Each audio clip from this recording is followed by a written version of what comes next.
You might think that ultimate satisfaction, true peace even, flows from making the world conform to your every intricate design, from bending every outcome to your relentless will. You might believe that if you just push harder, plan smarter, control every single variable, then success, however you personally define it, will finally be unequivocally yours.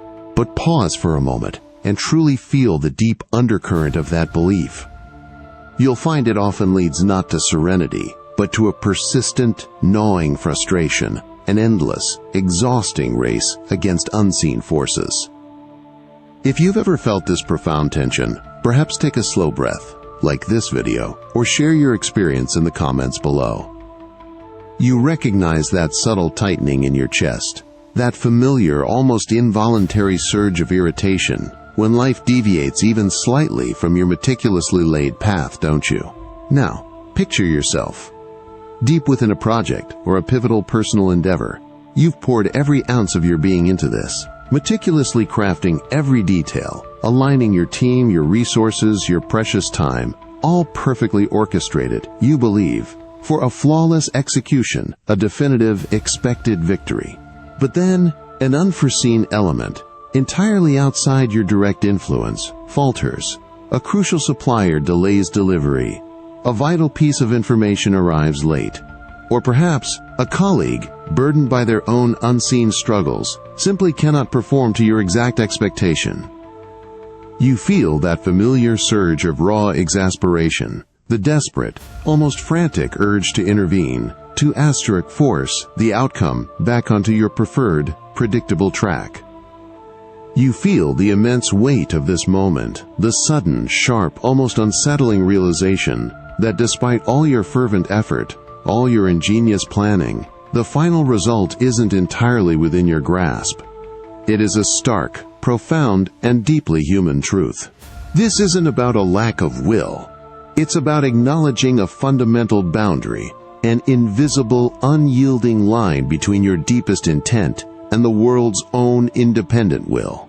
The true weight you carry, you begin to understand, isn't from the arduous effort itself, but from the silent, often unconscious demand that things must unfold precisely as you expect. That lingering frustration, that persistent, subtle tension you felt when the world refused to bend to your design.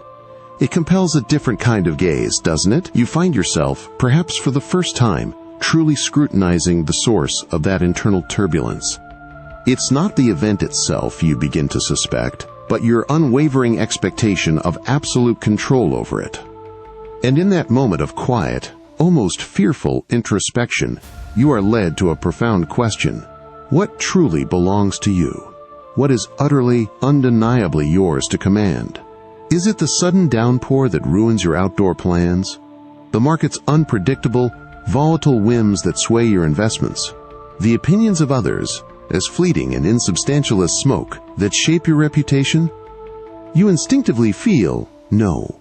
These forces swirl and shift beyond your reach, indifferent to your deepest desires, your most fervent prayers. They are external. They are, quite simply, not yours. But then, what remains? You turn your gaze inward, deeper still. And there, in the quiet sanctum of your own being, you begin to see it, what is truly yours. What lies within your sacred, inviolable territory are your judgments, your intentions, your impulses, your responses, the very choices you make about how to perceive and react to the swirling chaos of the world. These, and these alone, are your domain, your unassailable kingdom. The rest, the circumstances, the outcomes, the reactions of the world, even the very state of your body at times, they stand firmly beyond that line. They are merely given. They are not yours to control. And in this first glimmer of distinction, you feel a peculiar sense of both liberation and a formidable new responsibility. The weight of the world begins to lift, replaced by the profound gravity of self-governance. You feel it, don't you? That gentle, insistent hum, a low current beneath the surface of your days. It's the constant, almost imperceptible tug of 1,000 external threads, each demanding a piece of you, each whispering a different version of who you should be, what you must achieve. You awaken, and almost immediately, the labyrinth begins to form around you. Not walls of stone, but invisible pressures.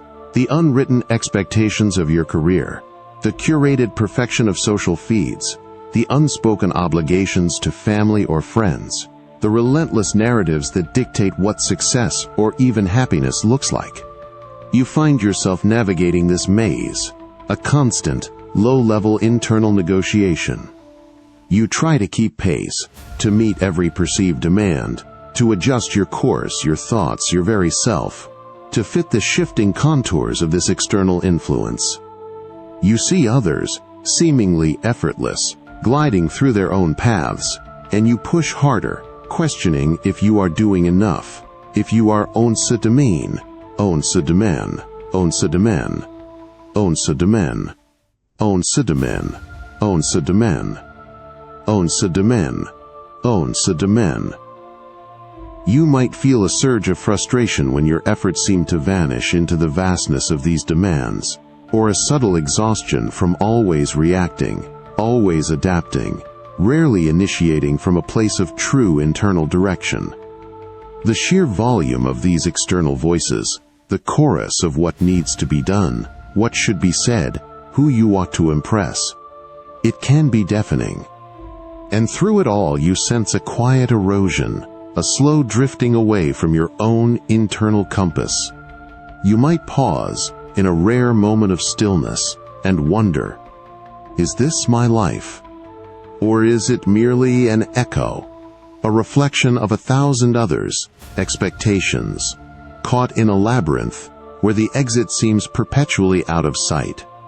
The weight of merely responding to this endless stream of external demands, it becomes its own burden, doesn't it? A silent, profound question forming in the deepest chambers of your mind. The constant echo of external demands, the ceaseless pulling of invisible strings. You felt that deep weariness, that silent drain on your inner reserves, haven't you? It's a weariness born from trying to control the uncontrollable, from attempting to govern the ungovernable. But what if there was another way? A path to reclaim your energy, your focus, your very sense of self? Imagine now a profound shift. You stand at the edge of that swirling labyrinth, the ceaseless hum of expectation still faintly audible. But this time, you do not step in. Instead, you draw a line, a deliberate, unyielding line in the sand. This isn't a line of defiance against the world, no. It is a boundary of discernment. On one side, the vast swirling ocean of external events, people's opinions, market fluctuations, the weather, the past, the future, all the myriad things that are fundamentally within your absolute command. You see them, you acknowledge their existence, but you release the exhausting, futile struggle to manipulate them. On the other side of that sacred line lies your inner fortress. This is where your true power resides. Your thoughts, your judgments, your values, your intentions, your integrity, your very character. Your decision to respond with wisdom or with impulsivity. Your choice to cultivate inner peace or to surrender to outward chaos. These are the elements that are unequivocally, solely yours. This is the domain where your actions hold genuine, undeniable sway. You feel a profound sense of clarity as you stand here, at this boundary. The labyrinth of external influence, though still present, no longer holds the same tyrannical grip. Its power over you diminishes not because the external world changes, but because your perception of it transforms. You are no longer adrift, no longer pulled in 1,000 directions. You are anchored, you are centered. You understand, with a deep and resonant certainty, that your true strength, your genuine freedom, lies not in conquering the outside world, but in mastering the self within. And this redefinition of your own power changes everything. You've been there, haven't you? In the heart of the corporate arena, where the air crackles with unspoken rivalries, where every word can be a strategic maneuver, and where the echoes of office politics resonate through every corridor. You navigate these currents daily, striving not just for professional excellence, but also for recognition, for that elusive validation that your contributions truly matter, that your voice is heard above the din. Picture it now. You've poured yourself into a pivotal project. Long hours, meticulous effort, innovative solutions, all culminating in a presentation you know is solid, impactful. You deliver your findings, your recommendations with conviction and clarity. You feel a surge of quiet pride, a legitimate expectation of positive reception. But then, the echoes begin. A colleague subtly undermines your data in the Q&A. A manager credits your breakthrough to team effort, while showering praise on another for a less significant contribution. Your carefully constructed narrative, your hard-won recognition, seems to dissolve into the shifting sands of corporate maneuvering. You feel the frustration simmer, don't you? That tightening in your gut, the indignant rush of thoughts. This isn't fair. They don't see my effort. I deserve more. You find yourself strategizing, almost obsessively, how to counteract, how to regain the perceived control over your professional narrative. You weigh every word, every gesture, attempting to force the acknowledgement you believe you've earned. But the harder you push against these external currents, the more elusive that recognition seems to become. The more you chase it, the more exhausted you feel, adrift in a sea of opinions and politics that are ultimately beyond your command. You feel the profound, almost unsettling realization that your inner peace is held hostage by the very external recognition you desperately seek. That gnawing frustration, that sense of injustice when your genuine efforts are overlooked, or worse, attributed to another, it demands a reckoning, doesn't it? You've felt the silent struggle for recognition in the echoing chambers of corporate life, striving to control narratives that ultimately lie beyond your reach. But what if the very act of chasing external approval is the source of your unease? Consider this profound reorientation. You stand at the threshold of another project, another opportunity to contribute. The political undercurrents still swirl. The potential for misunderstanding, for misattribution remains. But this time, something shifts within you. You do not enter the arena seeking validation from others. No, your purpose is now singularly defined by your Tyson internal standard. You focus with unwavering intensity on the task itself, your commitment to thoroughness, your dedication to integrity, your pursuit of excellence in the work you produce, regardless of who might ultimately claim credit, or how loudly their voices resonate. You choose to act with courage, to communicate with clarity, to collaborate with respect, not for the applause it might garner, but because these actions align with the very essence of the person you aspire to be. The whispers of office politics still exist, yes, you hear them, but their power over your inner state diminishes. You observe them, you understand them, but you do not allow them to dictate your emotional landscape. You release the desperate need for external approval because you recognize its fleeting, unreliable nature. Your peace, your professional satisfaction, now flows from a different source. The purity of your intent, the diligence of your effort, and the unassailable quality of your character. You realize that your true worth isn't bestowed by others, but cultivated within. And in this radical shift, you reclaim not just your peace, but your profound, unshakable dignity. You know this feeling, don't you? That deep current of affection you hold for another, intertwined with a silent, persistent wish, a fervent hope that they were just a little different. In relationships, especially those closest to us, this yearning often takes root.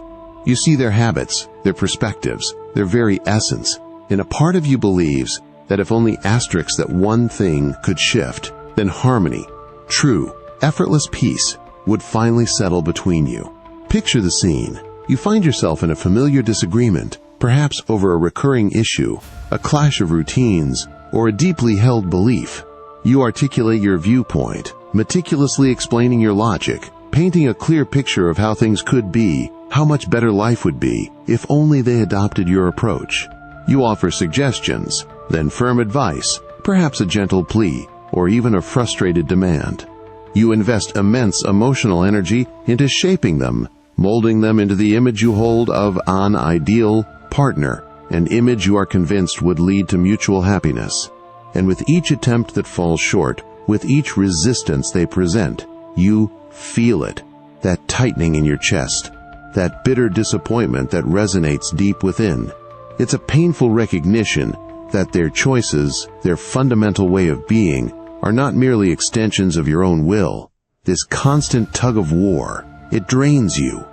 It erodes the very intimacy you sought to protect. You feel the profound, almost unsettling realization that you are sacrificing your own tranquility, your own genuine acceptance, on the altar of a control you can never truly wield over another sovereign soul.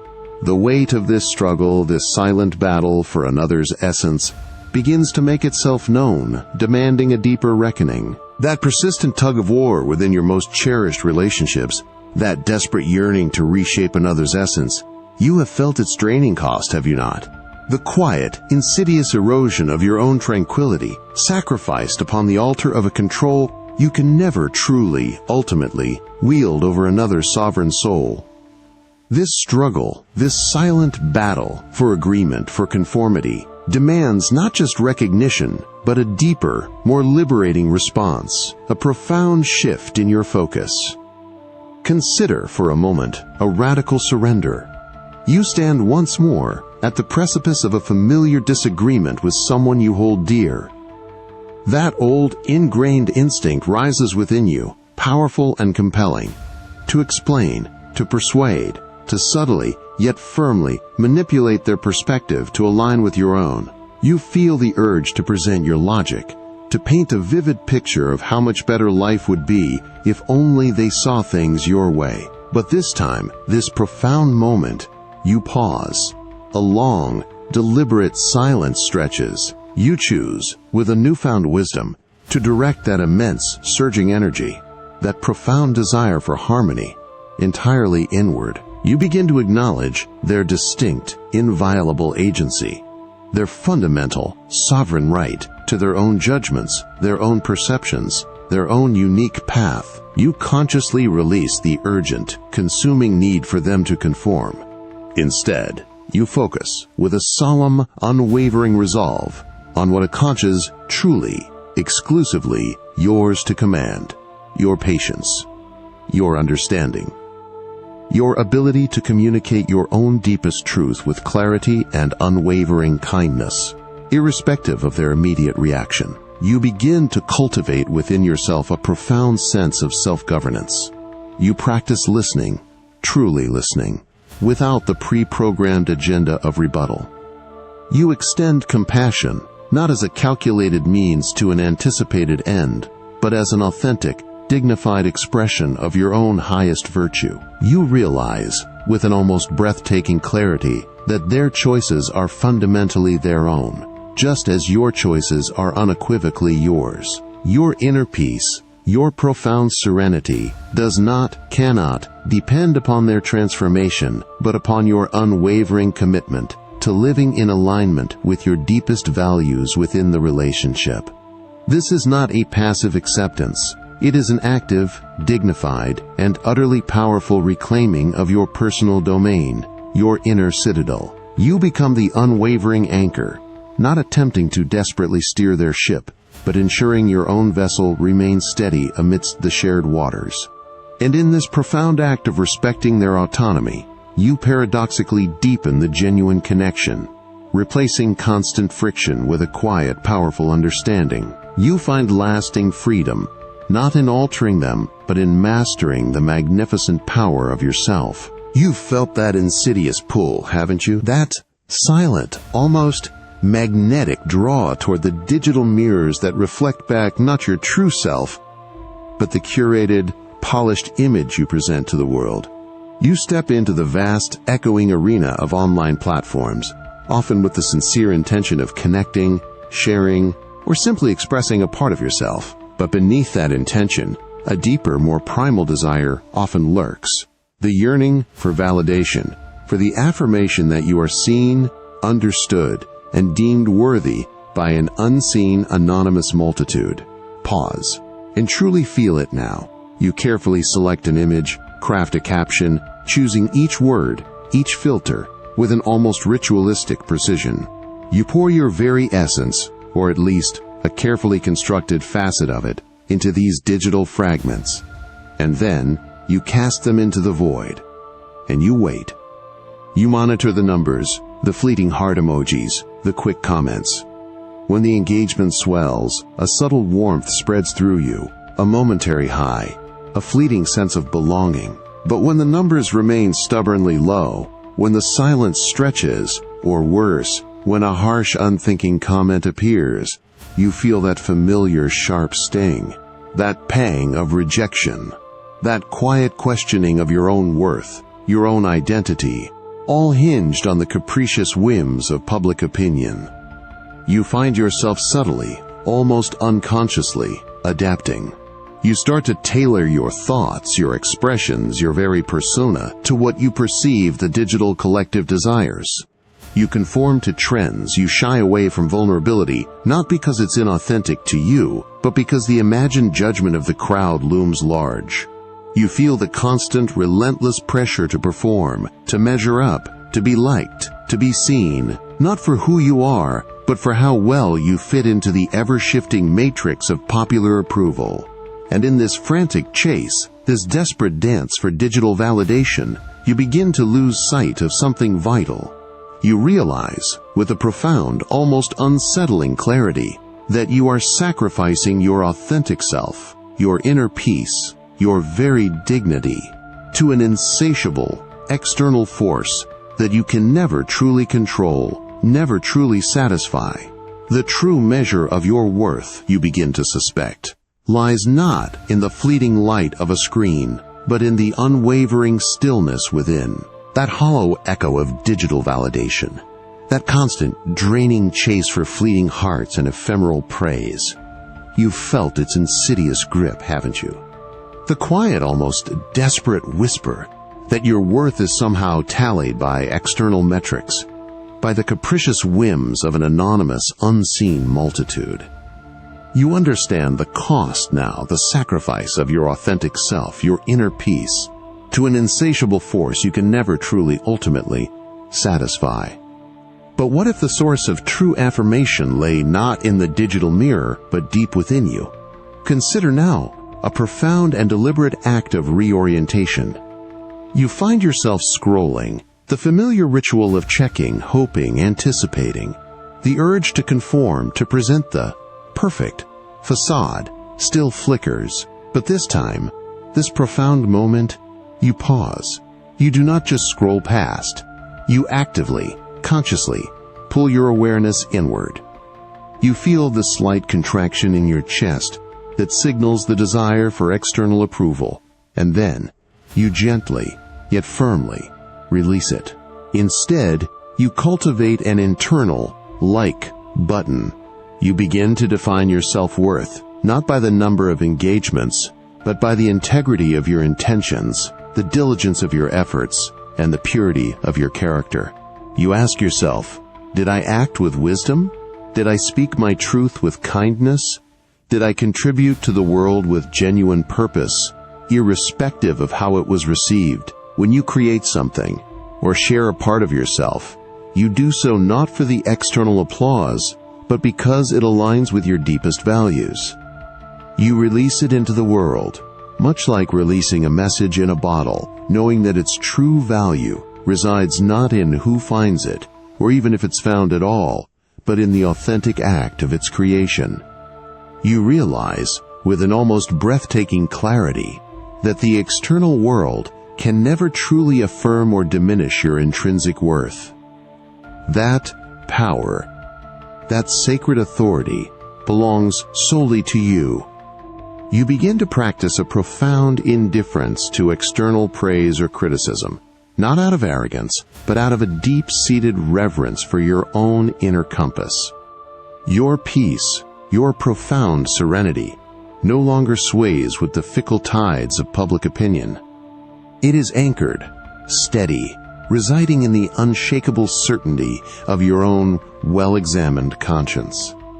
And in this radical act of self-validation, you reclaim not just your dignity, but the profound, liberating freedom of being truly and unapologetically yourself. You've watched them, haven't you? Those dizzying graphs, those numbers that flicker across screens, dictating not just fortunes, but often the very texture of your days. You carry within you a natural, human desire for security, for a firm footing in the unpredictable currents of life.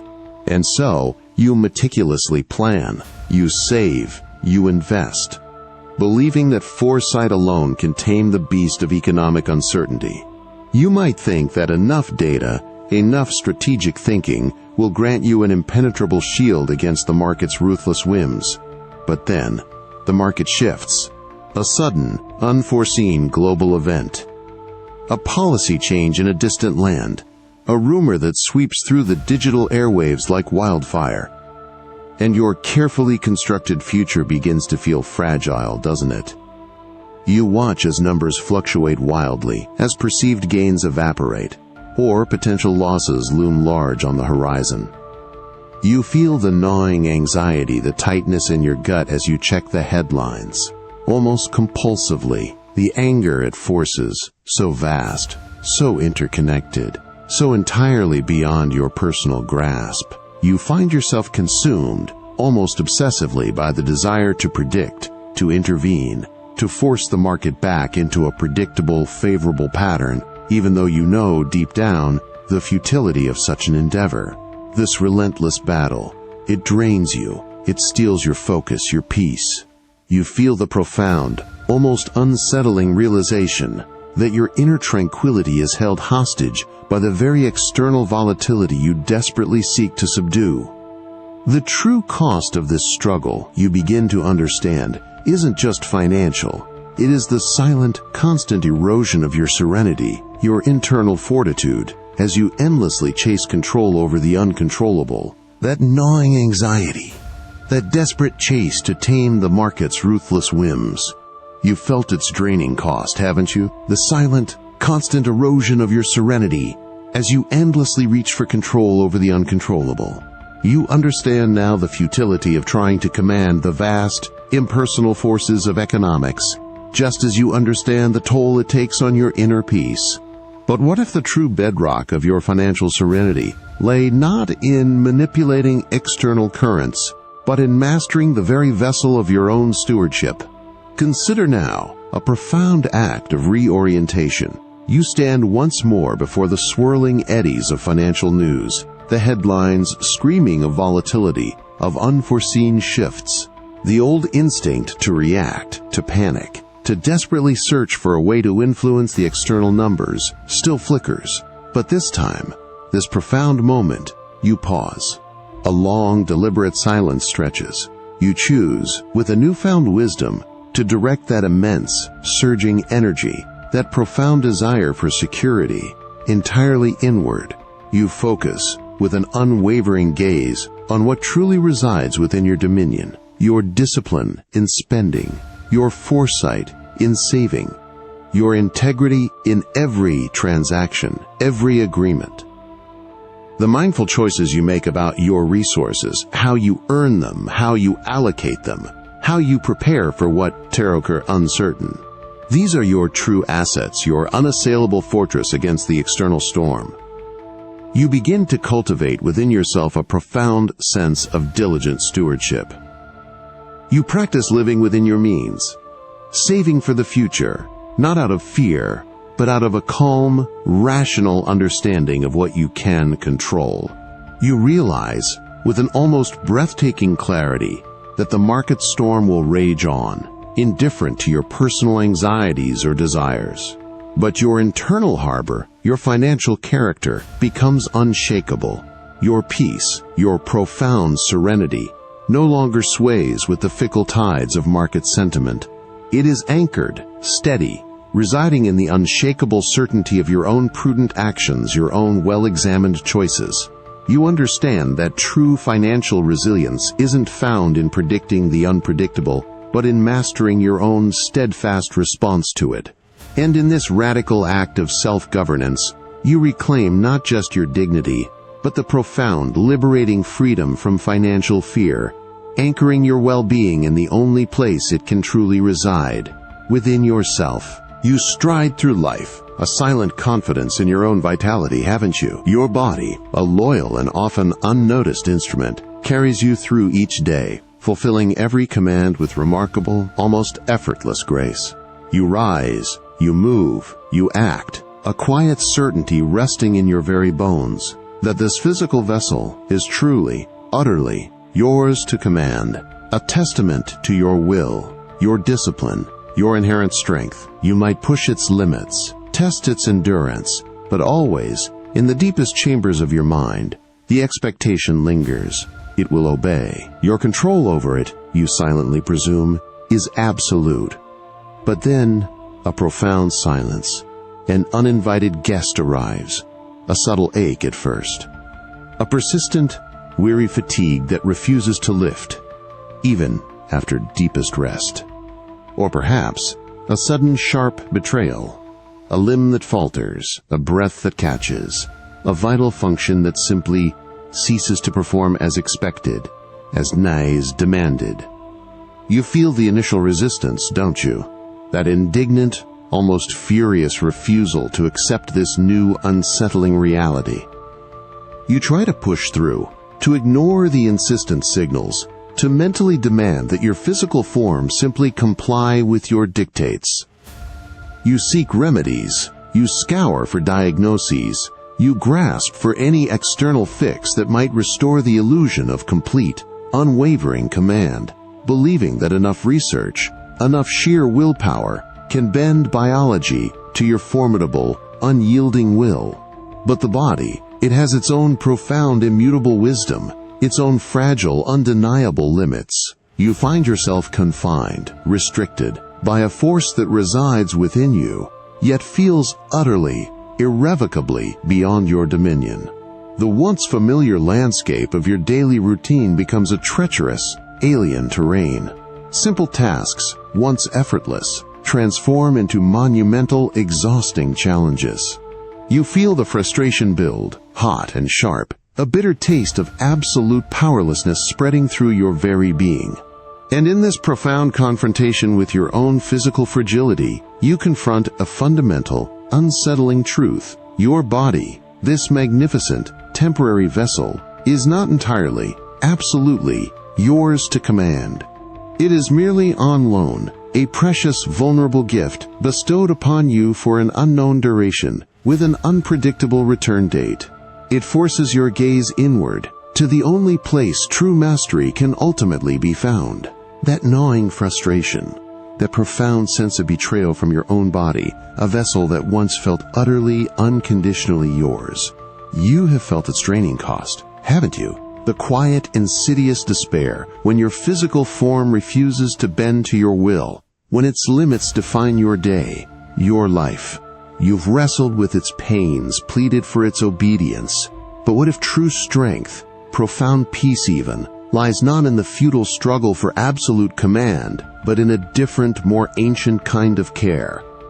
Consider now a profound act of liberation. You find yourself once more confined by an unwelcome ailment, or perhaps facing the gradual, inexorable decline that comes with time.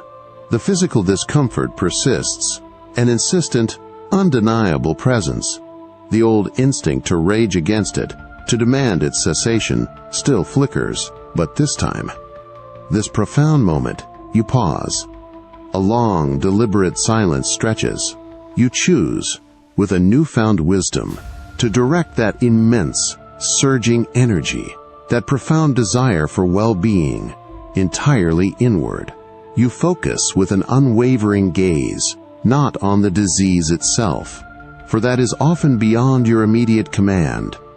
No, you focus on what truly resides within your dominion, your inner fortress, your judgment about your condition, your patience in the face of discomfort, your courage to face each day, each moment, as it presents itself.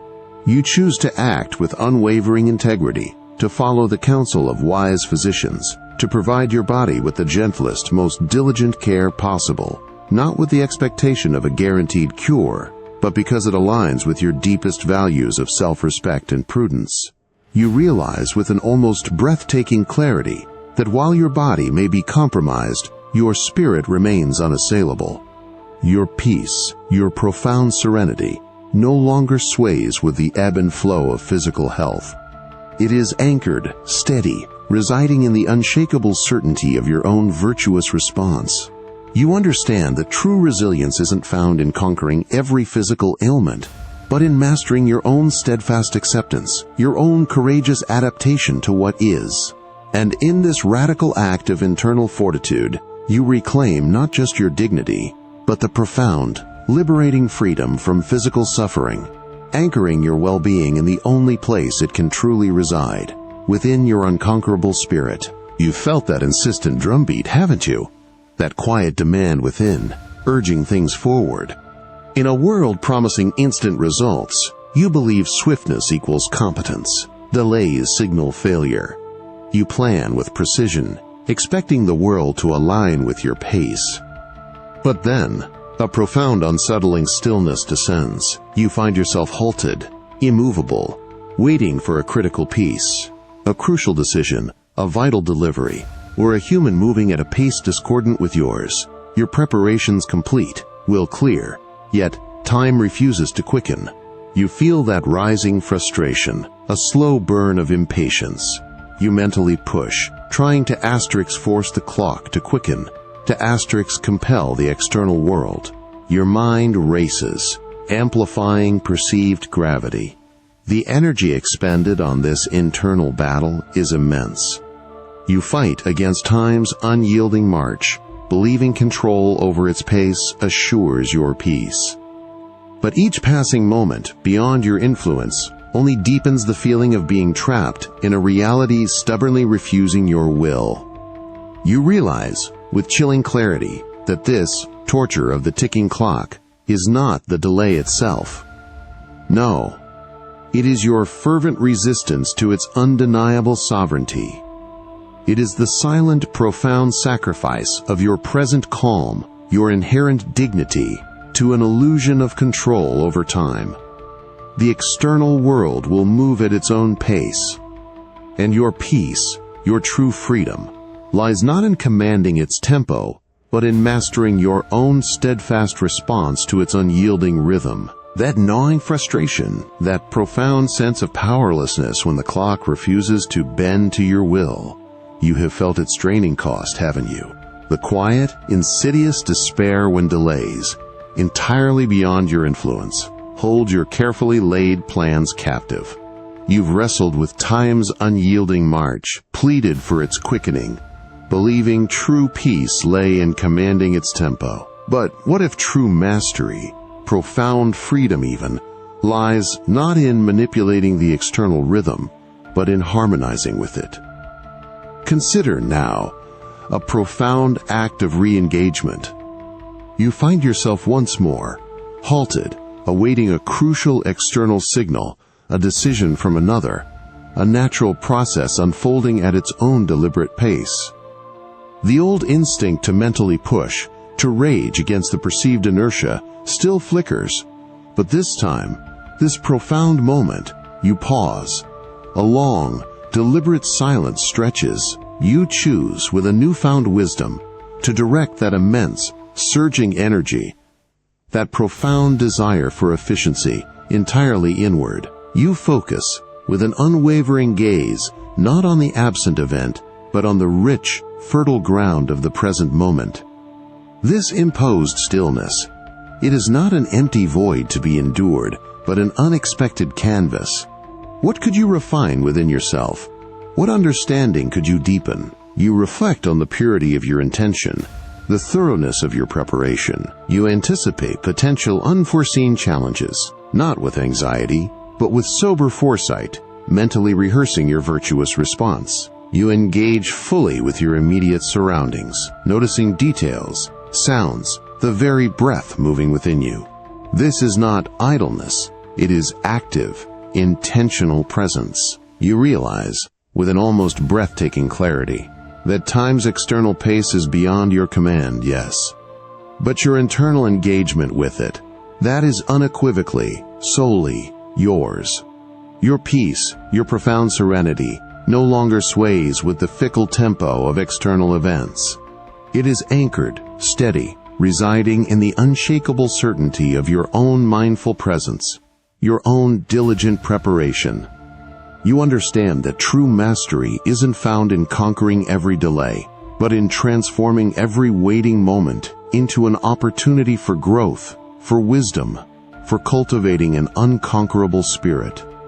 And in this radical act of present engagement, you reclaim not just your dignity, but the profound, liberating freedom from the torture of the ticking clock, anchoring your well-being in the only place it can truly reside, within the boundless expanse of your own inner present. That sharp, sudden pang, isn't it? The one that strikes when an old memory, unbidden, surges to the forefront of your mind. A past error, a word spoken in haste, a critical opportunity, glimpsed only now in hindsight, cruelly missed. You believed, perhaps, that time would simply erase it, that enough distance, enough new experiences would finally silence its haunting echo. But then, it returns. You find yourself, often in a quiet moment, replaying the scene. You see the choice you made, the path you took, the words that left your lips, played out again and again in the stark, unyielding theater of your own consciousness. You try to mentally interject, to asterisk force a different outcome, to whisper the forgotten advice, to seize the missed chance. You argue with the ghosts of your former self, demanding explanations, reparations, a rewrite of the narrative. You pour immense emotional energy into this internal battle, a desperate, almost frantic struggle against a moment that is utterly, irrevocably fixed in the immutable amber of the past. You feel the frustration build, a slow, corrosive burn, the deep, visceral regret. The anger, perhaps, at your own perceived folly. You try to control it, to suppress the memory, to banish it from your thoughts, believing that if you just push hard enough, think differently enough, you can somehow reshape the undeniable facts of what was. But the past, it is a solid, unyielding stone, immovable, indifferent to your present anguish. And in this profound confrontation with its unchangeable nature, you confront a fundamental, unsettling truth. Your attempts to command yesterday, to force its alteration, are but a futile sacrifice of your present peace. Your inner turmoil stems not from the event itself, but from your unwavering resistance to its unalterable reality, from your desperate illusion of control over what has already been written. You realize with chilling clarity that the true weight you carry is not the past itself, but the burden of trying to change it. That gnawing frustration, that profound sense of regret when the shadows of yesterday's mistakes refuse to recede. You have felt its draining cost, haven't you? The quiet, insidious despair when old errors, irrevocably fixed in time, replay within your mind, holding your present peace hostage. You've wrestled with the unchangeable past, pleaded for a different outcome, believing true serenity lay in somehow rewriting what was. But what if true mastery, profound freedom even, lies not in manipulating history, but in extracting its most precious, unyielding gift? Consider now a profound act of profound acceptance. You find yourself once more caught in the relentless replay of a past decision, a missed opportunity, a word spoken in haste. The old instinct to mentally intervene, to rage against the perceived folly, still flickers, but this time, this profound moment, you pause. A long, deliberate silence stretches. You choose, with a newfound wisdom, to direct that immense, surging energy, that profound desire for a different past, entirely inward. You focus, with an unwavering gaze, not on the painful details of the event itself, for that is utterly beyond your command, No. You focus on what truly resides within your dominion, your inner fortress, your judgment of that past. You acknowledge the factual reality of what transpired, with a sober, almost detached clarity. You release the desperate need for it to have been otherwise.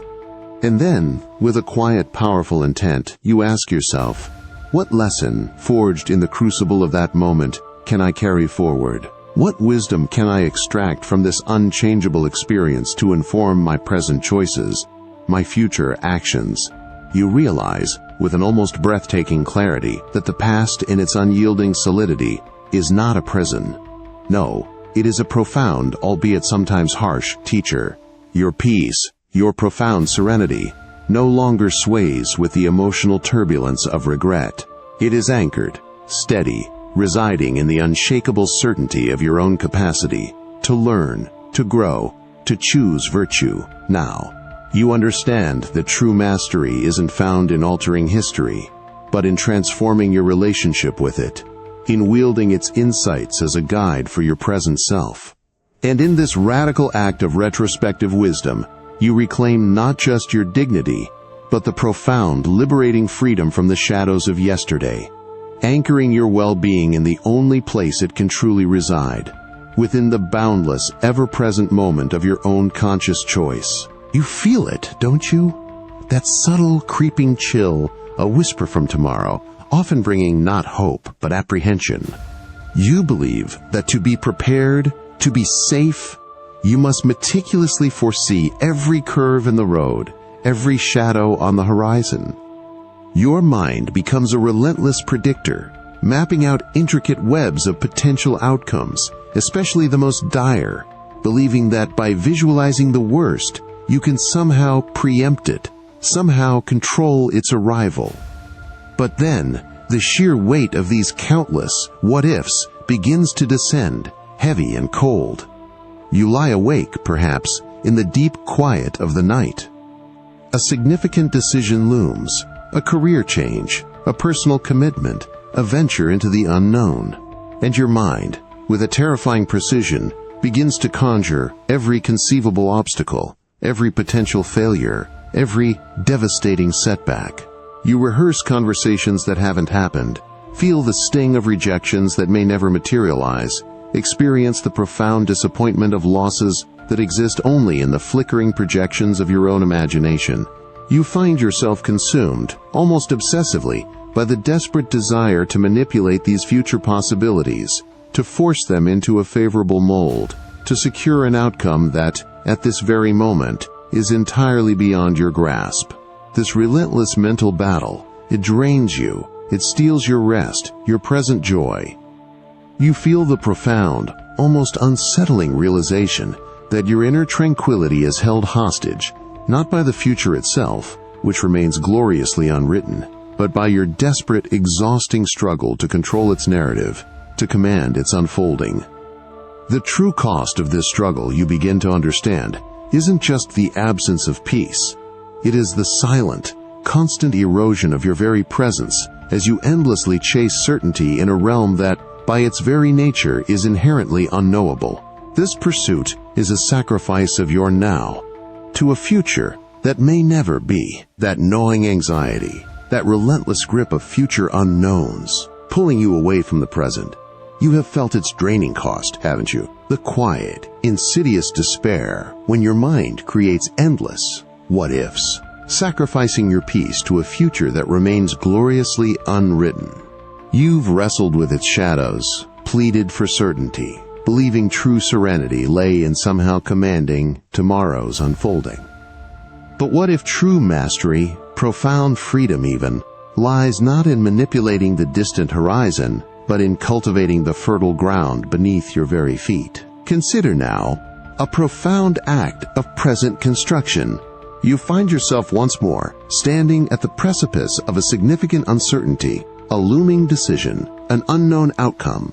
The old instinct to mentally forecast every disaster, to feel the sting of phantom failures, still flickers. But this time, this profound moment, you pause.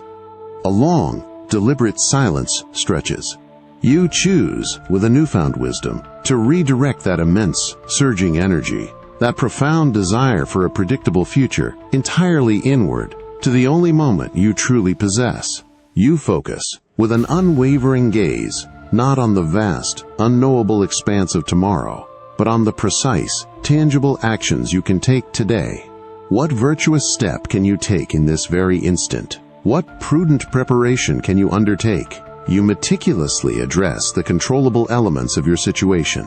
You gather information, not to predict, but to inform your immediate best effort.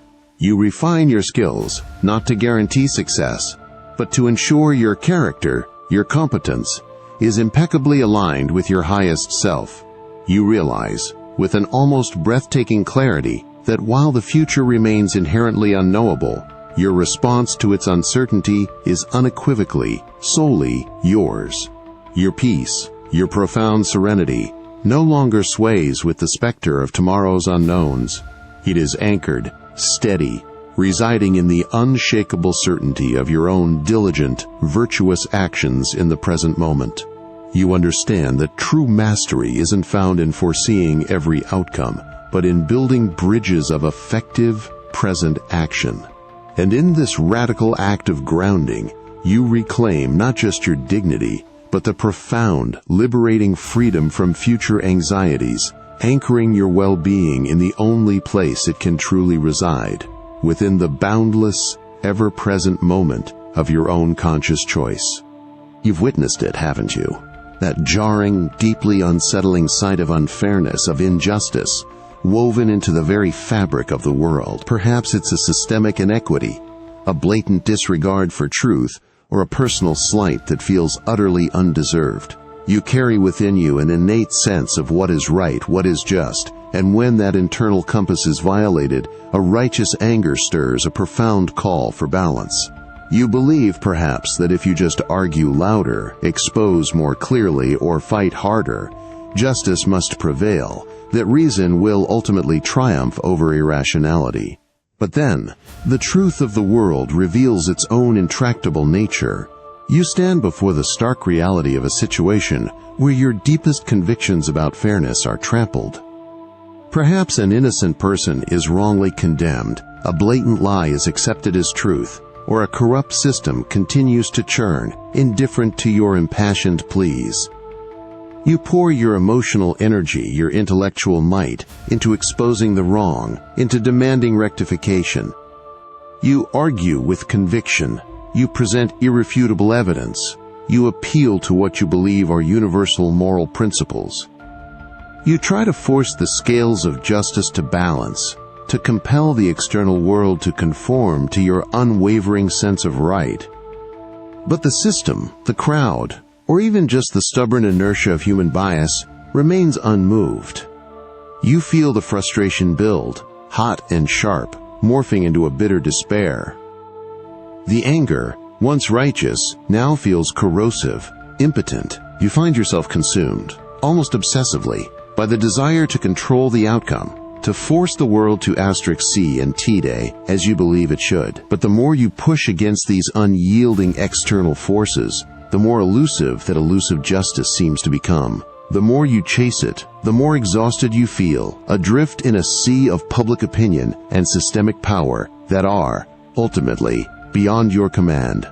You realize, with a profound, almost unsettling clarity, that your inner peace is held hostage by your desperate, exhausting struggle to control the external narrative of justice, to command its manifestation in the imperfect human world. That gnawing frustration, that despair when justice falters, you have felt its draining cost, haven't you?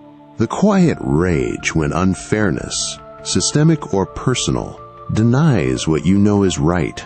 You've battled inequities, demanding rectification, believing peace lay in forcing its moral compass straight. But what if true strength, true freedom even, lies not in manipulating external justice, but in cultivating the unwavering integrity of your own inner sanctum? Consider now a profound act of unyielding resolve. You face a glaring injustice, scales stubbornly unbalanced. The old instinct to rage, to intervene, flickers. But this time, this profound moment, you pause. A long, deliberate silence stretches. You choose, with newfound wisdom, to direct that immense energy, that desire for a just world, entirely inward, to the only domain you truly possess. You focus, with unwavering gaze, not on the broken external system, which often lies beyond your command. No, you focus on what truly resides within your dominion, your judgments, intentions, actions. You ask, am I acting with courage, with integrity? Am I speaking my truth with wisdom within my sphere? Am I contributing to fairness in every decision, word, interaction, however small?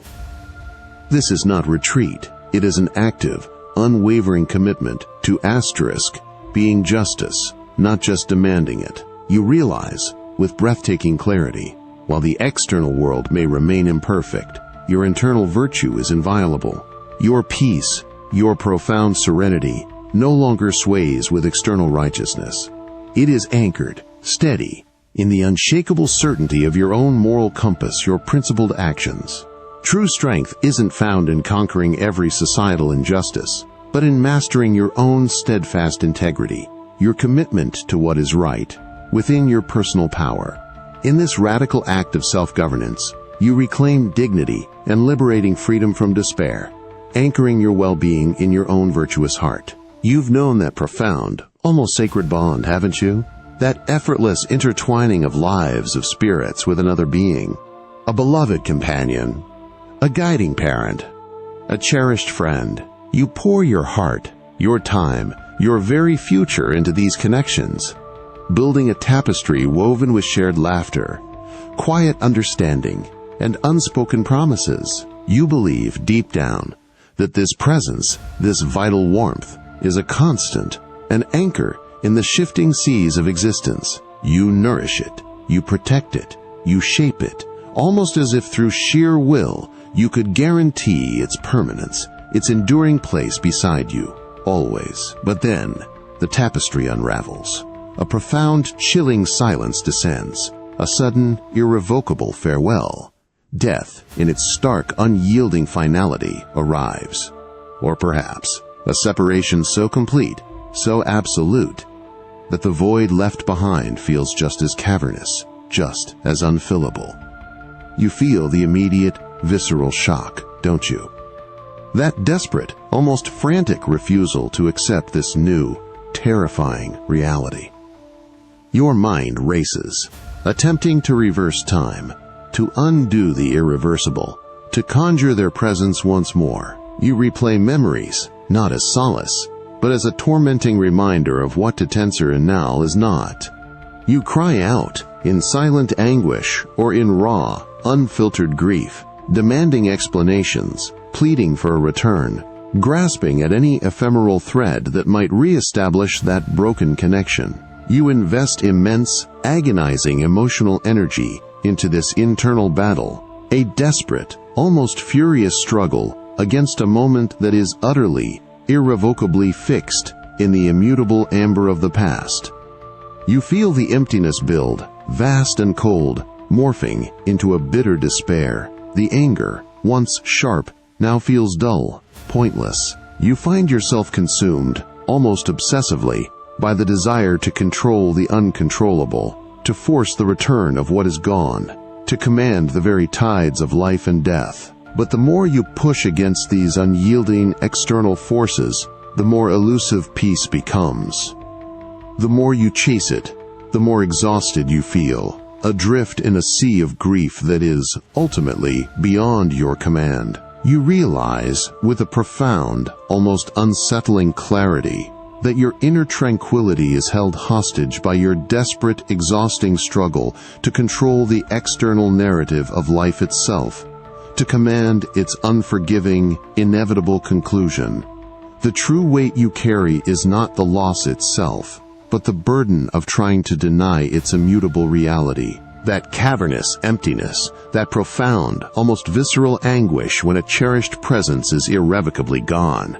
You have felt its draining cost, haven't you? The quiet, insidious despair when your heart rebels against the unyielding finality of loss. when your mind desperately clings to what was, sacrificing your present peace to a bond that, in its physical form, can no longer be. You've wrestled with the uncontrollable tides of life and death, pleaded for a return, believing true solace lay in somehow denying the immutable truth of farewell. But what if true strength, profound healing even, lies not in resisting the natural order but in honoring it, within the sacred space of your own spirit? Consider now a profound act of reverent surrender. You find yourself once more, adrift in the vast ocean of grief, surrounded by the echoes of what once was. The old instinct to fight, to replay memories as a torment, still flickers, but this time, this profound moment, you pause. A long, deliberate silence stretches. You choose, with a newfound wisdom, to redirect that immense, surging energy, that profound desire for continued presence, entirely inward, to the only domain you truly possess. You focus, with an unwavering gaze, not on the gaping void of absence, but on the enduring, unassailable treasures of memory.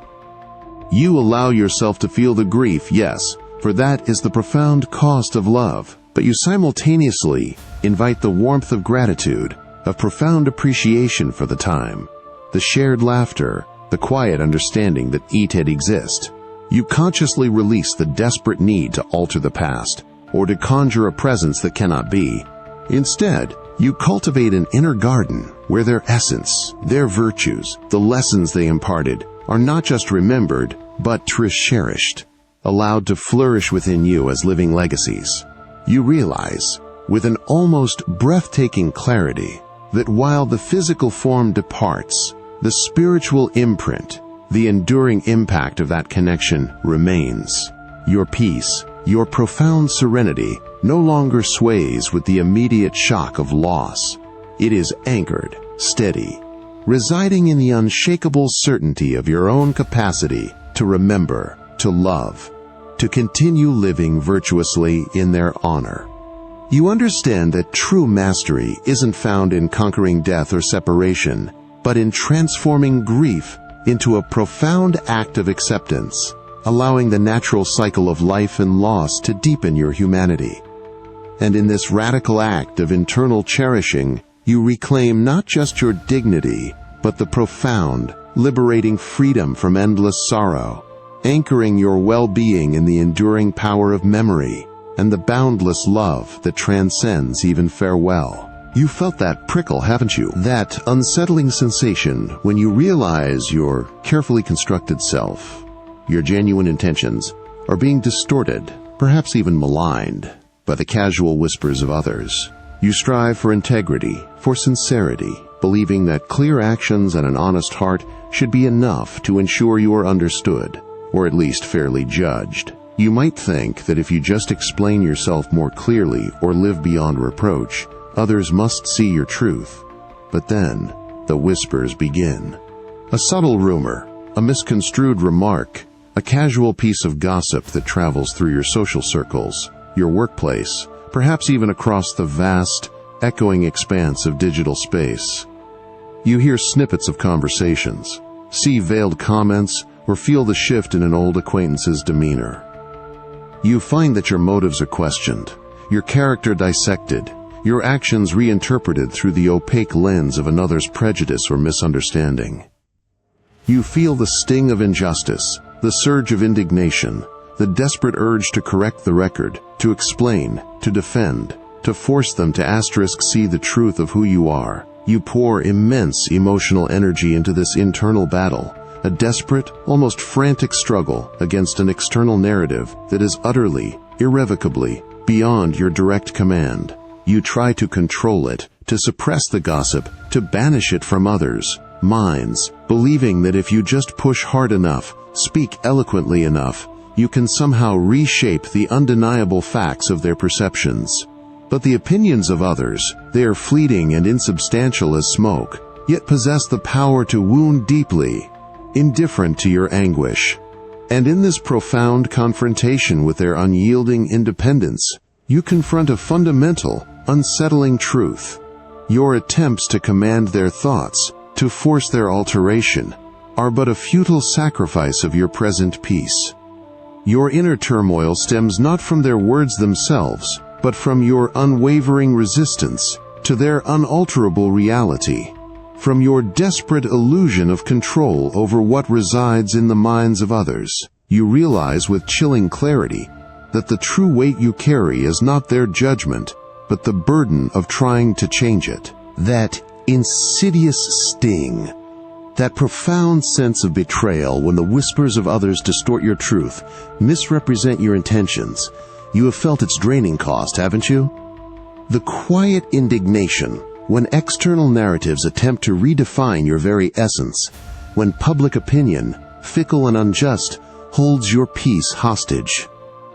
You've wrestled with their judgments, pleaded for understanding, believing true serenity lay in somehow forcing them to see you as you truly are. But what if true strength, profound freedom even, lies not in manipulating their perceptions, but in cultivating an unshakable core impervious to their fleeting dictates?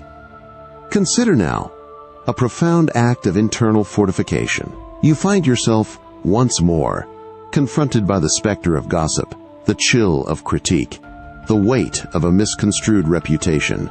The old instinct to defend, to explain, to rage against the injustice still flickers. But this time, this profound moment, you pause. A long, deliberate silence stretches. You choose, with a newfound wisdom, to redirect that immense, surging energy, that profound desire for external validation, entirely inward, to the only domain you truly possess. You focus, with an unwavering gaze, not on the shifting sands of others' opinions, for those are utterly beyond your command. No, you focus on what truly resides within your dominion, your inner fortress, your own character, your integrity, your honesty, your courage to act according to your deepest principles, irrespective of whether the world applauds or condemns. You ask yourself, have I acted with virtue?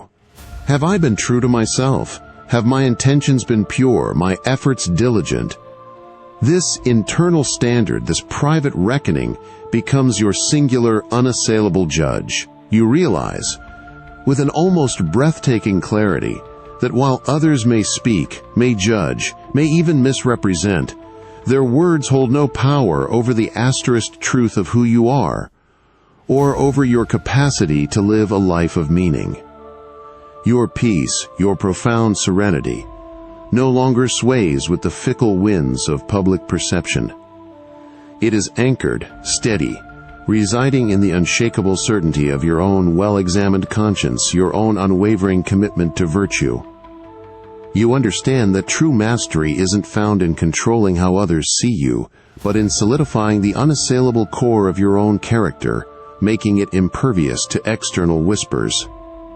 And in this radical act of self-governance, you reclaim not just your dignity, but the profound, liberating freedom from the tyranny of external opinion, anchoring your well-being in the only place it can truly reside, within the majestic, unconquerable fortress of your own moral self. You felt it, haven't you? That heavy breath, drawn deep as you stand at the precipice of a pivotal decision.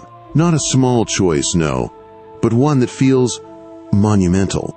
A crossroads where diverging paths vanish into a fog of uncertainty. You gather facts, weigh options, consult wisdom, believing that with enough foresight, enough careful calculation, you can decipher the intricate tapestry of tomorrow and select the *1 path, the only right path that guarantees a favorable outcome, ensuring your peace, your success, your very future.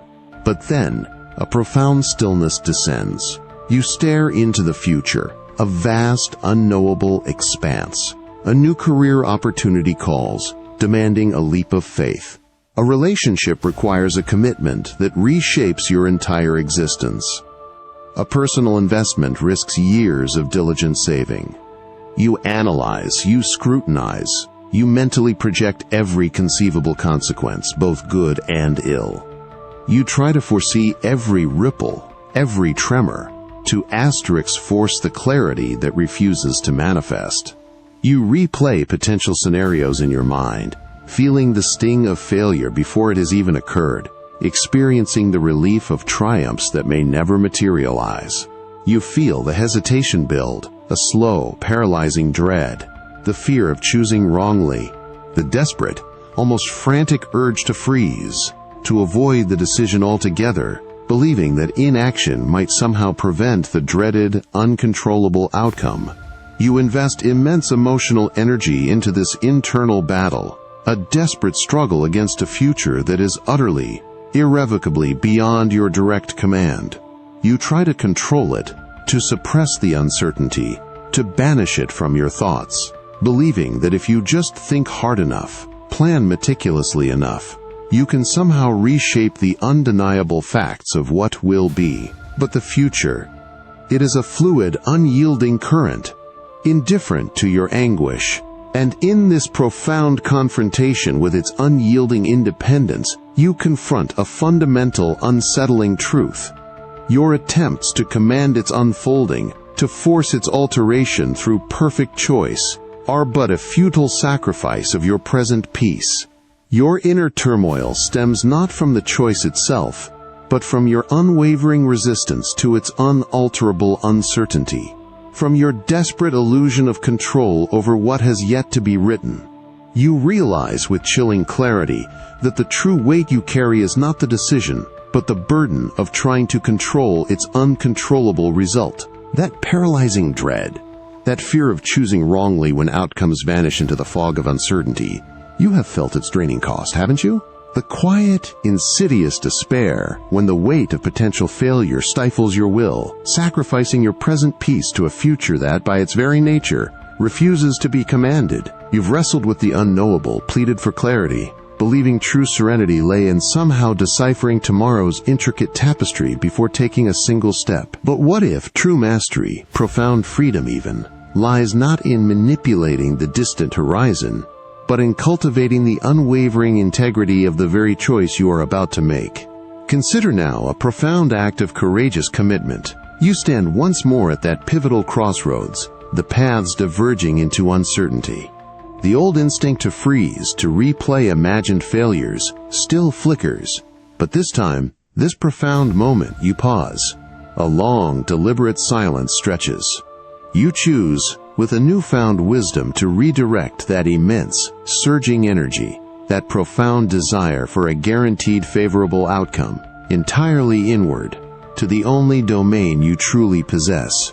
You focus, with an unwavering gaze, not on the elusive results that lie beyond your command. No, you focus on what truly resides within your dominion, your inner fortress, the quality of your deliberation, your commitment to seeking truth, to gathering the best available information, to applying reason with clarity and objectivity. You act with courage, making the choice that aligns with your deepest values, your integrity, your sense of justice. Even when the path ahead remains obscure, you choose the action that is right, that is virtuous, not because it promises a specific reward, but because it is an expression of your highest self. You realize, with an almost breathtaking clarity, that while the outcome of your decision is largely external, the integrity of the choice itself is unequivocally, solely yours. Your peace, your profound serenity, no longer sways with the terrifying specter of potential failure. It is anchored, steady, residing in the unshakable certainty of your own virtuous intention, your own well-examined process. You understand that true mastery isn't found in predicting the future, but in mastering the present moment of decision, living in alignment with your deepest principles. And in this radical act of internal focus, you reclaim not just your dignity, but the profound liberating freedom from paralyzing fear, anchoring your well-being in the only place it can truly reside, within the majestic, unconquerable fortress of your own moral choice. You've known that familiar flutter, haven't you? That quiet, hopeful stir within, as you cast your deepest desires, your grandest plans into the crucible of the future.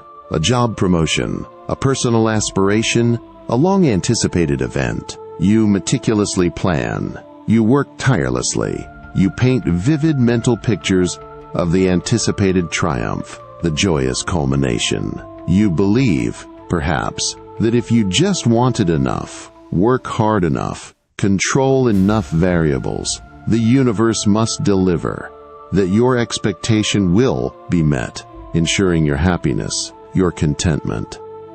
But then a profound, unsettling silence descends. The results arrive, and they are not what you envisioned. The promotion goes to another. The event is marred by unforeseen circumstances. The personal goal, so fervently pursued, remains stubbornly out of reach, or achieves a far lesser outcome than you dared to imagine. You feel the immediate, sharp sting of disappointment, don't you? That desperate, almost frantic refusal to accept this new, unwelcome reality. Your mind races, attempting to reverse time, to undo the irreversible, to conjure the expected triumph. You replay the moments leading up to the announcement, searching for a flaw, a missed step, any detail you could have controlled, to alter the outcome. You invest immense emotional energy into this internal battle, a desperate, almost furious struggle against a moment that is utterly, irrevocably fixed in the immutable amber of reality. You feel the frustration build, hot and sharp, morphing into a bitter despair. The anger, once righteous, now feels dull, pointless. You find yourself consumed, almost obsessively, by the desire to control the uncontrollable, to force the outcome to be what you expected, what you deserved. But the more you push against these unyielding external facts, the more elusive peace becomes.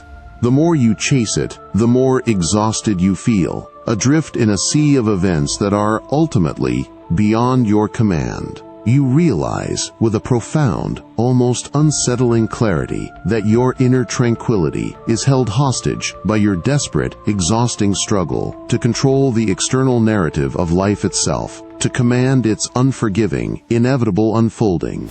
The true weight you carry is not the unmet expectation itself, but the burden of trying to deny its immutable reality. That sharp sting of disappointment. That bitter taste of unmet expectations when hopes are dashed. You have felt its draining cost, haven't you? The quiet, insidious despair when your fervent desires clash with an indifferent reality, sacrificing your present peace to an outcome that, by its very nature, refuses to be commanded. You've wrestled with fate, pleaded for triumph, believing true serenity lay in somehow forcing the universe to conform to your meticulous plans. But what if true strength, profound freedom even, lies not in dictating the future, but in cultivating an inner posture of unwavering adaptability and resilient grace? Consider now a profound act of open-handedness.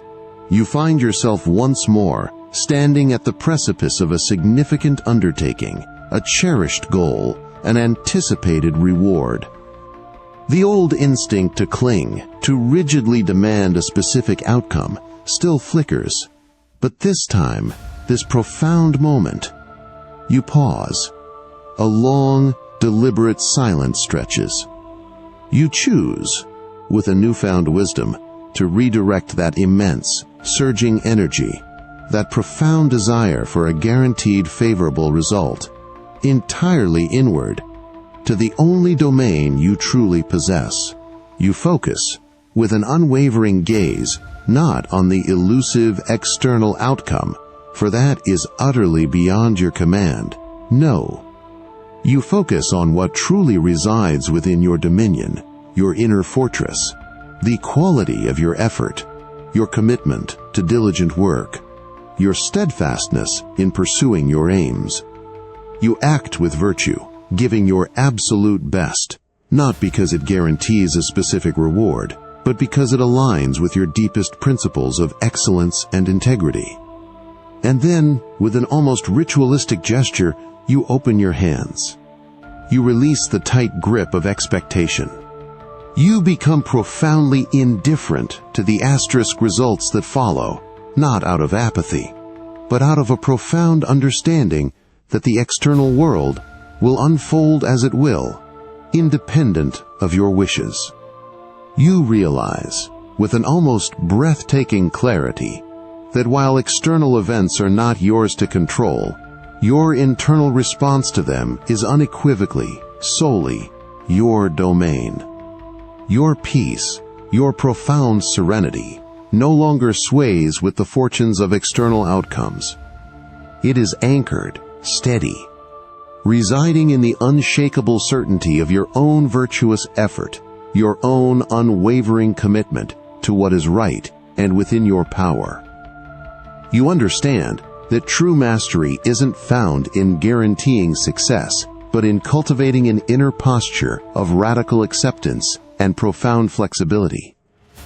And in this radical act of open-handedness, you reclaim not just your dignity but the profound, liberating freedom from disappointment, anchoring your well-being in the only place it can truly reside, within the majestic, unconquerable fortress of your own adaptable spirit. You gaze out, don't you? Beyond your window, beyond your own small circle of daily concerns. The headlines scream, the data projects, images flood your senses, each one a stark, unsettling reminder of the profound challenges that engulf our world. Climate change, social injustice, geopolitical tensions that threaten the very fabric of peace. You feel the urgency, don't you? A deep, almost primal instinct to do something, to fix it all, to avert the impending catastrophe. You believe, perhaps, that if enough people understand, if enough effort is exerted, if enough control is somehow asserted, then humanity's fate can be steered, definitively, towards a brighter, more secure future. But then, the sheer, unyielding immensity of it all begins to descend, a profound, suffocating weight. You try to grasp the enormity of a warming planet, the countless threads of interconnected suffering, the intractable complexities of ancient conflicts. You devour information, you debate, you advocate, you strive to influence, to persuade, to force the global narrative, the trajectory of entire civilizations, towards your envisioned solution. You invest immense emotional energy into this internal battle, a desperate, almost frantic struggle against forces so vast, so deeply entrenched, so utterly, irrevocably, beyond your direct command. You feel the frustration build, a slow, corrosive despair. The anger, once righteous, now feels impotent, swallowed by the scale of the crisis. You find yourself consumed, almost obsessively, by the desire to control the uncontrollable, to halt the relentless march of events that seem destined to unfold, irrespective of your personal will. And in this profound confrontation with its unyielding independence, you confront a fundamental, unsettling truth. Your attempts to command global change, to force its alteration through sheer personal will, are but a futile sacrifice of your present peace. Your inner turmoil stems not from the challenges themselves, but from your unwavering resistance to their unalterable scale, from your desperate illusion of control over what has yet to be written on the grand stage of existence. You realize with chilling clarity that the true weight you carry is not the world's problems, but the burden of trying to carry them all, alone, on your own shoulders. That suffocating weight, that profound despair when faced with the unyielding immensity of global challenges, demanding a control over humanity's fate that utterly eludes you. You have felt its draining cost, haven't you? The quiet, insidious hopelessness, when your individual will clashes with forces so vast, so deeply entrenched, so beyond your direct command. You've wrestled with the world's problems, pleaded for solutions, believing true serenity lay in somehow grasping the reins of global destiny. But what if true strength, profound purpose even, lies not in commanding the grand design, but in meticulously, virtuously, crafting your own indispensable footprint within it. Consider now a profound act of focused intention. You find yourself once more overwhelmed by the cascading news of environmental crises, social upheavals, intractable conflicts. The old instinct to despair, to feel swallowed by the scale of it all, still flickers. But this time, this profound moment, you pause. A long, deliberate silence stretches. You choose, with a newfound wisdom, to redirect that immense, surging energy, that profound desire for universal change, entirely inward, to the only domain you truly possess. You focus, with an unwavering gaze, not on the vast, uncontrollable canvas of global affairs. No, you focus on what truly resides within your dominion, your inner fortress, your personal actions, your choices, your conduct. You ask yourself, what specific, tangible contribution, however small, can I make today, in this very moment, that aligns with my deepest values? Perhaps it's a mindful choice in consumption, a courageous conversation with a neighbor, a dedicated effort in your work that brings integrity and excellence to your immediate sphere. You commit to acting with compassion, with wisdom, with justice, not because it will single-handedly solve the world's problems, but because it is the virtuous act, the only true expression of your agency within this grand, uncontrollable design. You realize, with an almost breathtaking clarity, that while the global currents are beyond your command, your individual ripple is unequivocally, solely, yours. Your peace, your profound serenity, no longer sways with the overwhelming tides of external crises. It is anchored, steady, residing in the unshakable certainty of your own diligent, ethical contribution. You understand that true mastery isn't found in conquering every global ill, but in mastering your own steadfast character, in cultivating a footprint of virtue within the larger, unpredictable tapestry of existence. And in this radical act of personal responsibility, you reclaim not just your dignity, but the profound, liberating freedom from global despair, anchoring your well-being in the only place it can truly reside, within the majestic, unconquerable fortress of your own virtuous self. You've nurtured them, haven't you? Those precious souls you hold dear. A child embarking on their own journey, a friend facing a difficult choice, a family member navigating life's unpredictable currents. You pour your love, your wisdom, your very experience into their lives, offering counsel, providing support, sometimes even foreseeing potential pitfalls. You believe, with a fierce protective love, that if you just advise them enough, protect them enough, guide them firmly enough, you can somehow steer their ship away from danger, ensuring their happiness, their success, their very well-being. You silently presume your guidance, your influence, should be absolute. But then, the moment arrives when they choose their own path. A decision made that contradicts your deepest counsel. A choice embraced that seems fraught with peril, or simply deviates entirely from your carefully constructed vision for their flourishing. You feel the immediate sharp pang of fear, don't you? That desperate, almost frantic urge to intervene, to force their hand, to compel them onto the right course, the path you know, with absolute certainty, would lead to their greater good. You replay conversations, searching for the exact words you might have used to change their mind, to assert your will. You invest immense emotional energy into this internal battle, a desperate, almost furious struggle against a moment that is utterly, irrevocably beyond your direct command, their sovereign freedom to choose. You feel the frustration build, hot and sharp, morphing into a bitter despair. The anger, once born of love, now feels corrosive, impotent. You find yourself consumed, almost obsessively, by the desire to control the uncontrollable, to force their choices to be what you know is best. But the more you push against their unyielding independence, the more elusive their trust becomes, the more strained the connection. The more you chase it, the more exhausted you feel, adrift in a sea of another's agency that is, ultimately, beyond your command. You realize, with a profound, almost unsettling clarity, that your inner tranquility is held hostage by your desperate, exhausting struggle to control the external narrative of their lives, to command their free will. The true weight you carry is not their choices, but the burden of trying to make them for them. That gnawing frustration, that profound sense of fear when a loved one chooses a path that seems fraught with peril, a direction that contradicts your deepest counsel. You have felt its draining cost, haven't you?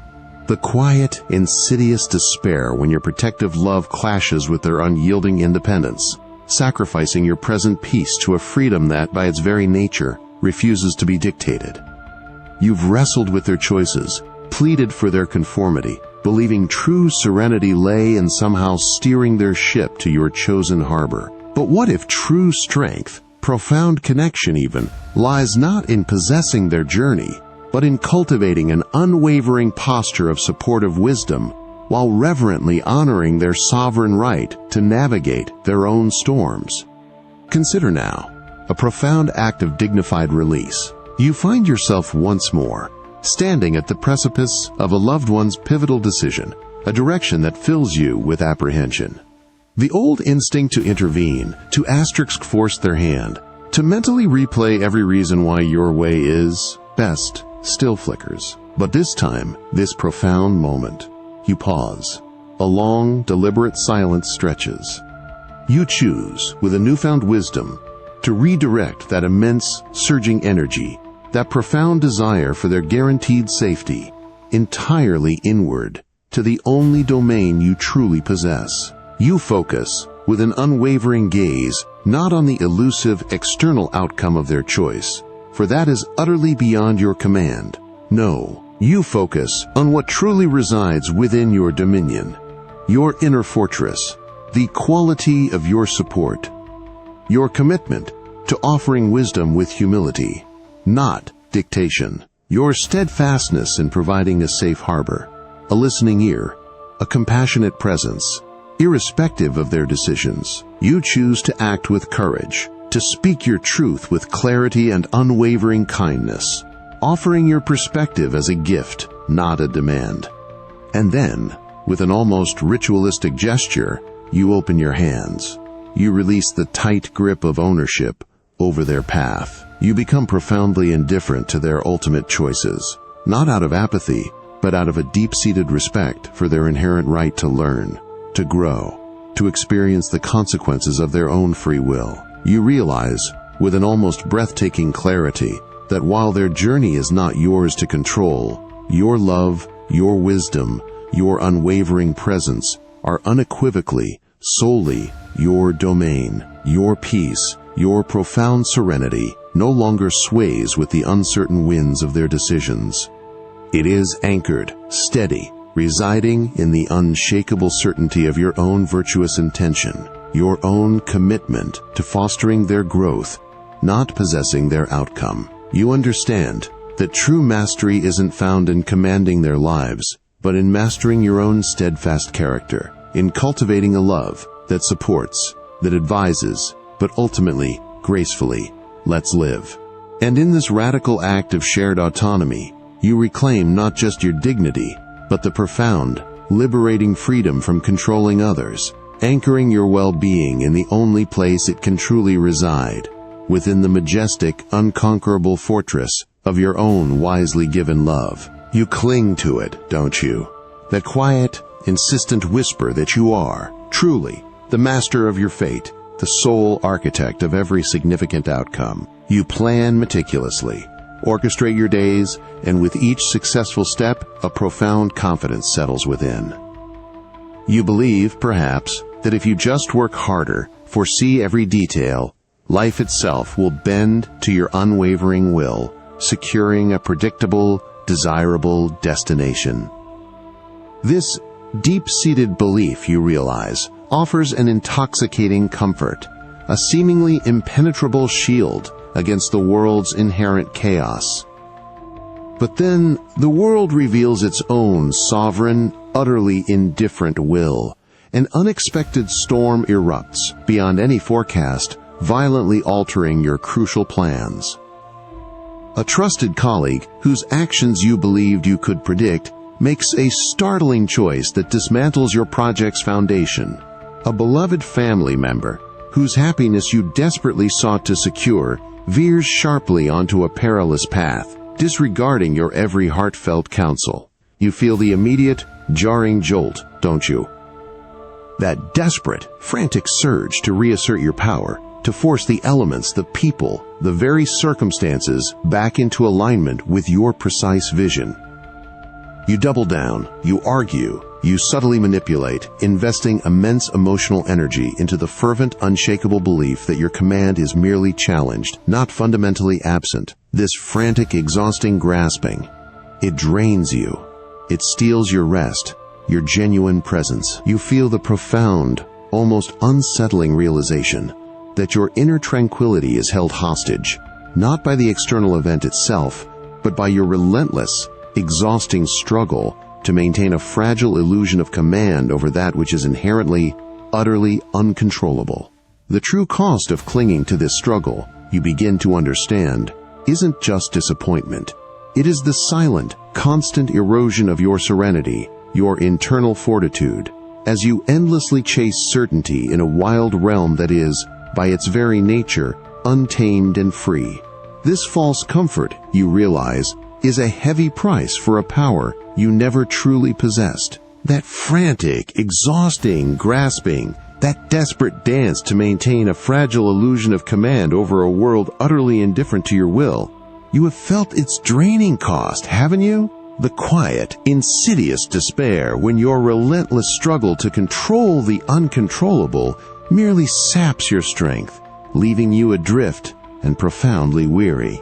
You've wrestled with fate, pleaded for predictability, believing true peace lay in somehow bending every external circumstance to your formidable, unyielding will. But what if true mastery, profound liberation even, lies not in the exertion of force, but in the quiet, dignified power of surrender? Consider now a profound act of internal realignment. You find yourself once more standing before an unforeseen challenge, an unyielding external force, a situation that mockingly defies your deepest desire for control. The old instinct to mentally push, to rage against the perceived injustice, to frantically seek a way to manipulate the outcome, still flickers. But this time, this profound moment, you pause. A long, deliberate silence stretches.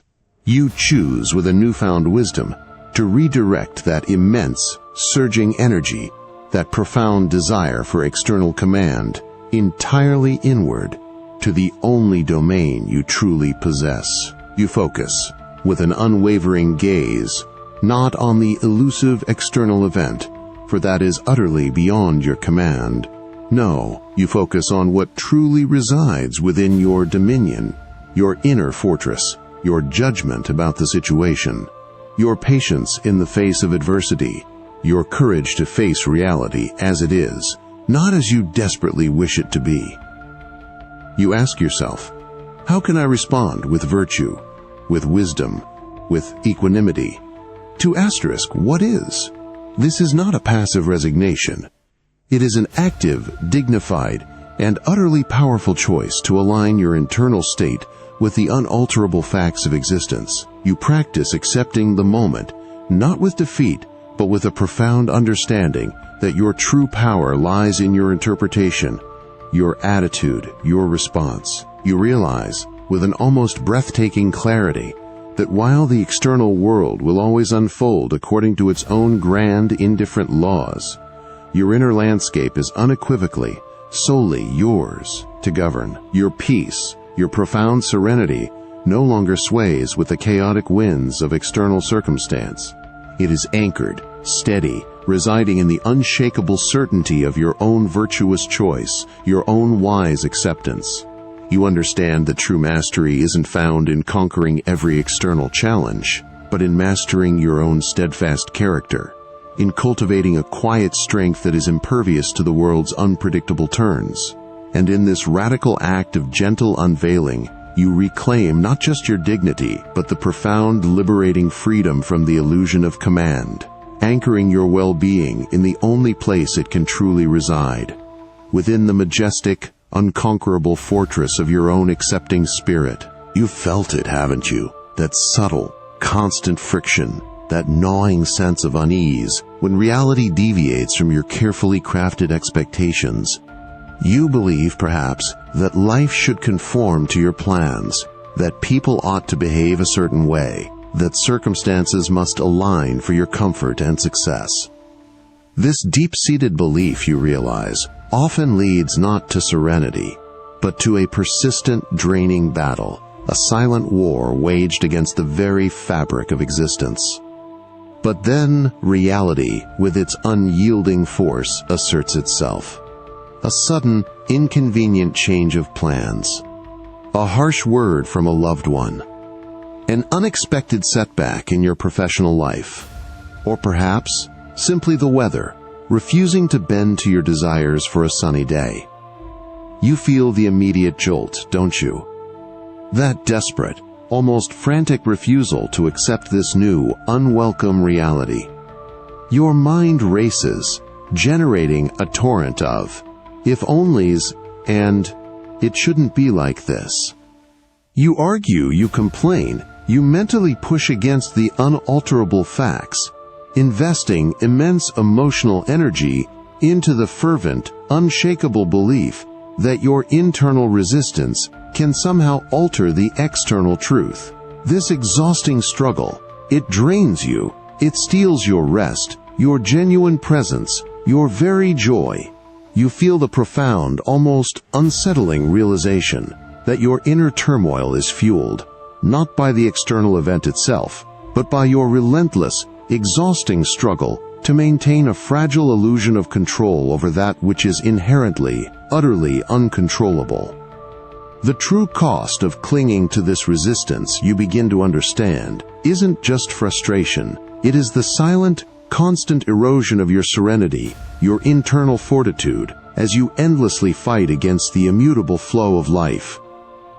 This weight of resistance, you realize, is a heavy price for a power you never truly possessed, a battle that can never truly be won externally. You are sacrificing your present peace to a war with reality. That exhausting struggle, that relentless draining battle against what is, you have felt its immense cost, haven't you?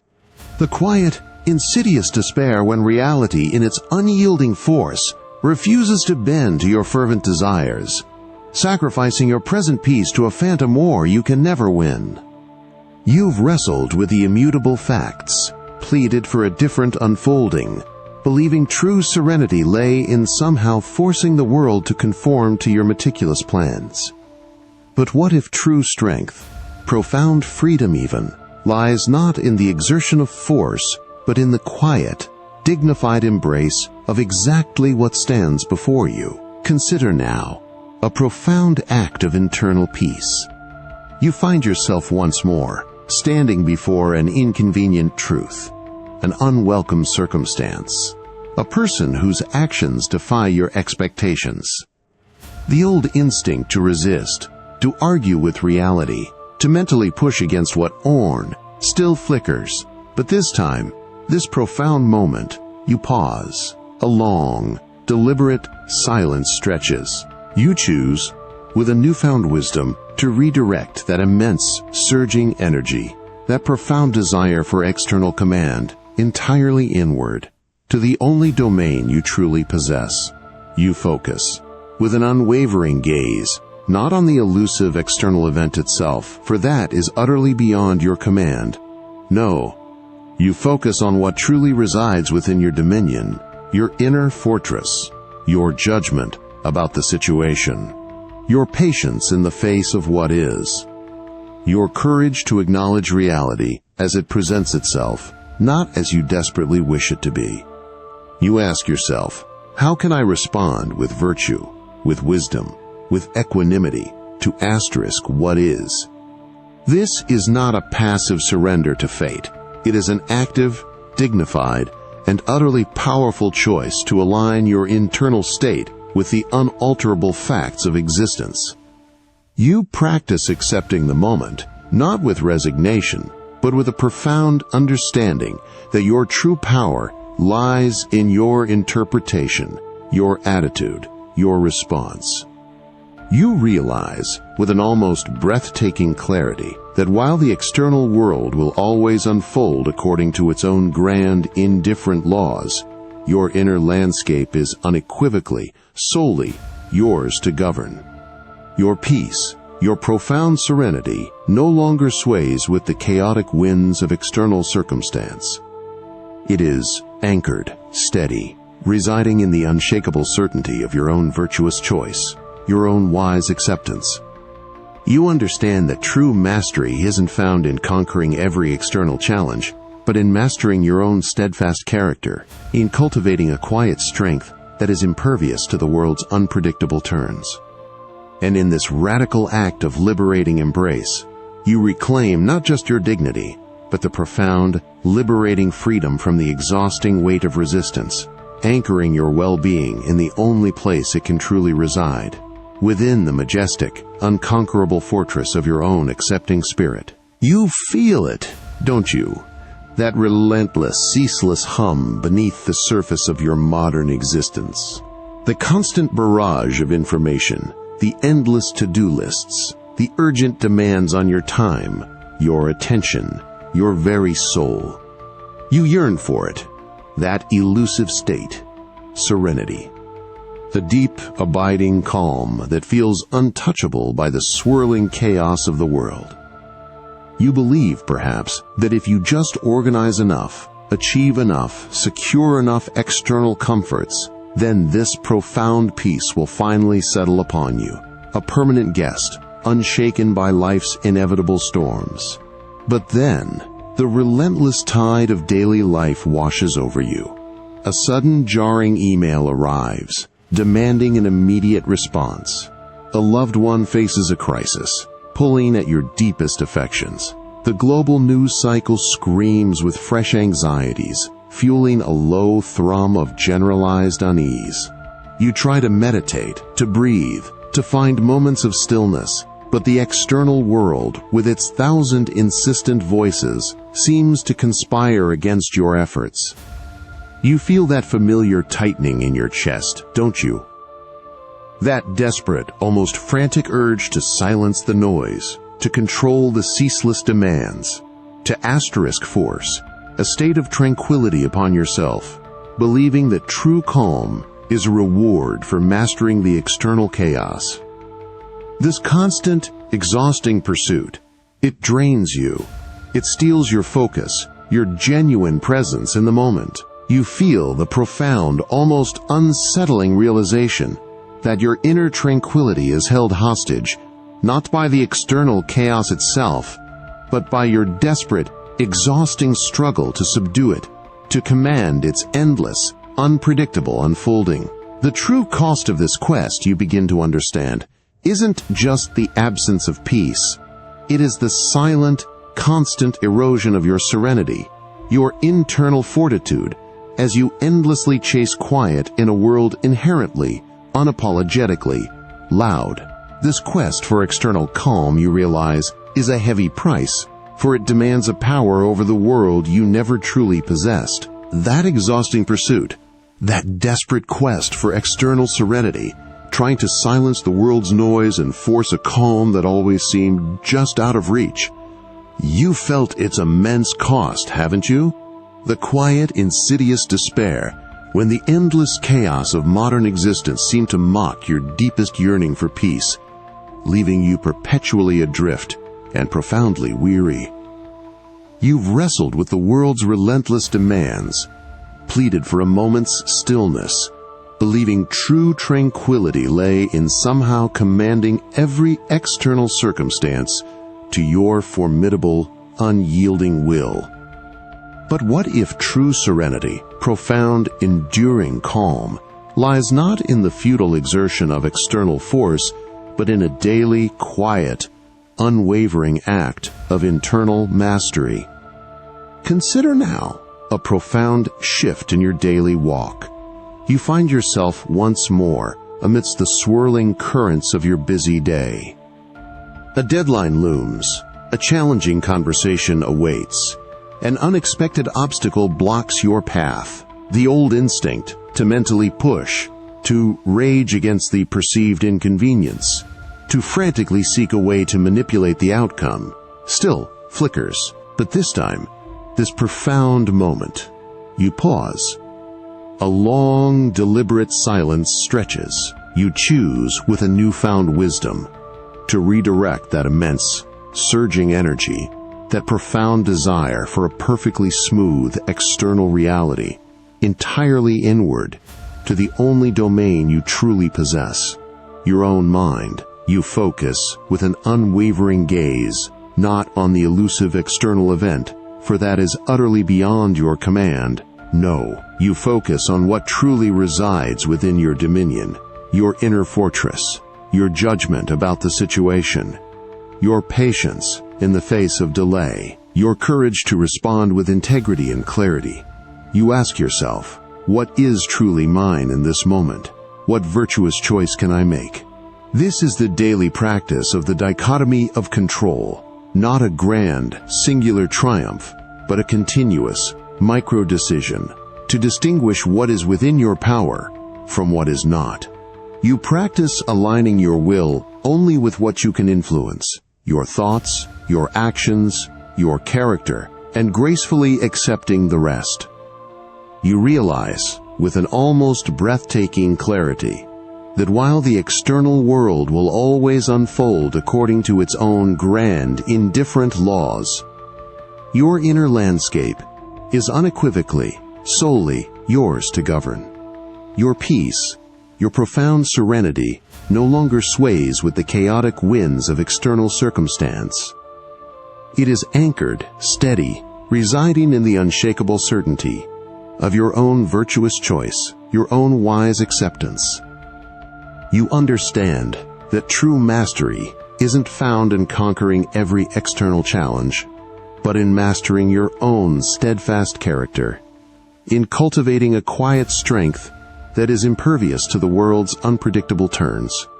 And in this radical, daily act of self-governance, you reclaim not just your dignity, but the profound, enduring tranquility that blossoms from living in deliberate alignment with your own true power, anchoring your well-being in the only place it can truly reside, within the majestic, unconquerable fortress of your own mastered self.